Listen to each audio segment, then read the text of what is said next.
where my problem started was in my brain. Okay? So if I actually just write up my sort of scenario, okay? So these are some of the things that I used to do.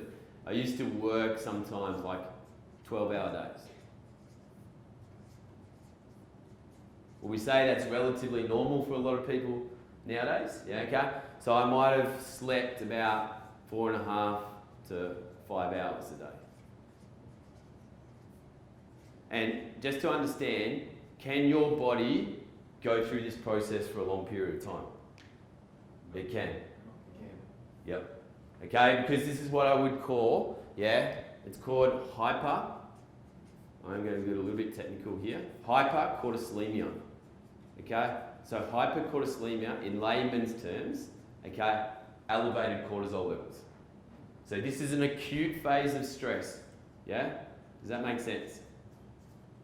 Okay, so when you're in an acute phase of stress, yeah, okay, you actually feel pretty productive. Yeah, okay, like you go, oh, I don't need much sleep. Yeah, okay. You can work long days, you can train really hard. Okay, so on top of this, I was also probably training 6-7 days a week. Only getting 4.5 to 5 hours of sleep a night. Yeah, okay? It's actually amazing what the body can take. It's incredible.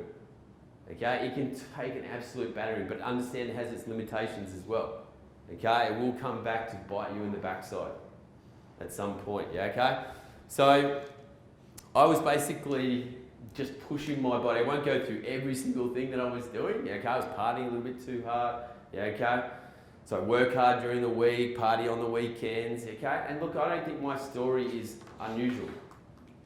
I think actually majority of people have gone through phases in their life of doing that, and now they get to a point, yeah, where now they've got serious digestive issues, which forces them to actually take action, and then they might start doing things like yoga and all these things, but then they go, I just don't feel good. So the whole thing is with HPA dysfunction, there's generally 4 things that cause this. I'm going to write them down, okay? It's really, really important to understand. Okay, 1 is inflammation.